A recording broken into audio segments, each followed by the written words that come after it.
Konnichiwa, I'm John Hornick. Welcome to my Japanese Faves series where we'll cover every major type of Japanese food. This lesson is Teba or wing, ton or pork, so pork wing or pig wing. This is my second lesson using pig wings, which are an almost unknown cut of pork. It's a specialty cut from the lower shank of the hock. They're called wings because they're somewhat like chicken wings. They're fall apart tender, small enough to be eaten with the hands or with chopsticks, and have a single bone that sticks out the end, almost like a handle. They're great as a small plate or as a main course. Unfortunately, this cut is very difficult to find, so I provide a source in the notes. You can also check out the video at beardedbutchers.com to see how you can cut them for yourself. I love this cut and I'm excited to spread the word. If you do the same, they may become easier to find. This dish isn't traditional Japanese, but it's done in Japanese style, slow cooked in miso sauce, which doubles as the marinade. So let's start cooking. Let's make the marinade for the pig wings. First we use the red miso, and then we use the white miso. Try to use it all, I hate to waste.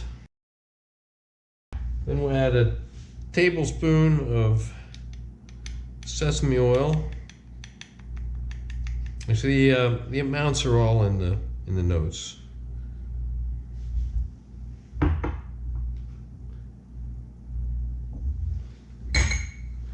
Some sake. This is a sake you won't find anywhere. This is Snow Dog sake. This is the one that I brewed myself. But you can use any sake, preferably one on the neutral to drier side. Sweet would be fine too. It's up to you, whatever you like. And then mirin.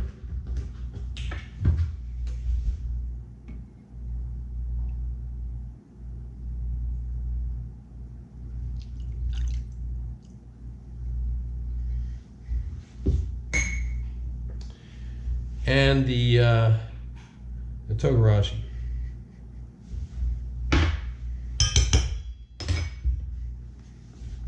And mix it up.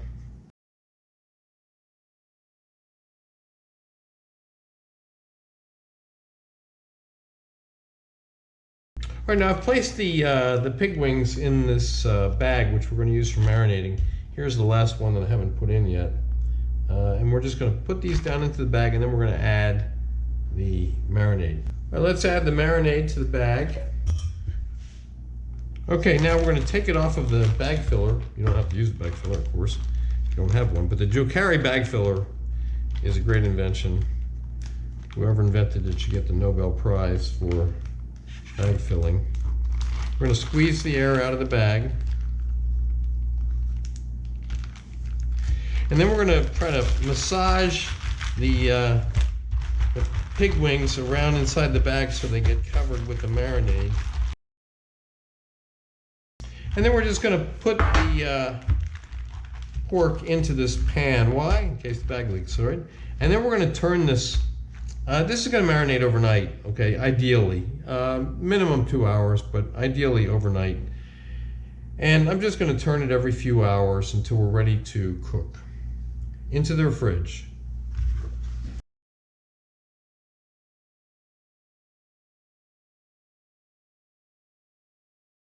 All right, here we have the pig wings. They've been marinating overnight. I turned them every few hours. And now we're going to toss them in some olive oil.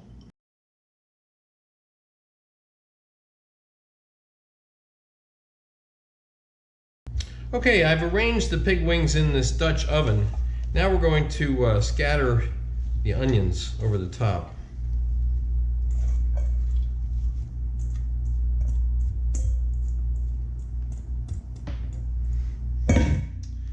Now we're going to add all of the marinade.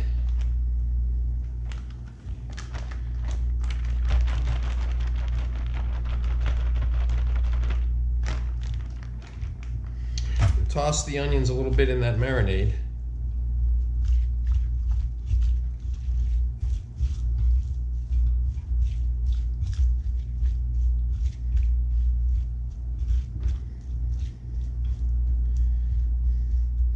right, now we're going to cover it and put it into the 300-degree oven for about 2.5 to 3 hours, checking it about every half an hour to see how they're doing. And our goal is for them to be fall apart tender, fall off the bone tender. So into the oven. Okay, the pork wings have been in the oven for 3 hours. I turned them every hour. They look beautiful. Next step is we're going to take them out of there. We're going to brown them in the frying pan and then plate them up. All right, now we're going to sear these babies in some high smoke point oil. I'm using avocado oil. You could use canola, peanut, grapeseed. And you know, you don't really have to do this step. It makes them look nicer. They look great as they are, but it adds a little bit more of an aesthetic finish to them. We're just going to sear them on both sides, then plate up. Okay, here we go. We have a nice sear. You can see this on the camera. Beautiful. Okay, now we're going to plate up. Okay, now we're going to plate up. I'm only going to plate one for the camera. Put down some of the onions. One of the pig wings. Garnish with some scallions. And there we have it. That's Teba-Ton 2. You can see photos of the final dish at my Instagram, which is at Chef's Apprentice, Cook Like a Pro. Please remember to subscribe to my channel, and thanks for watching.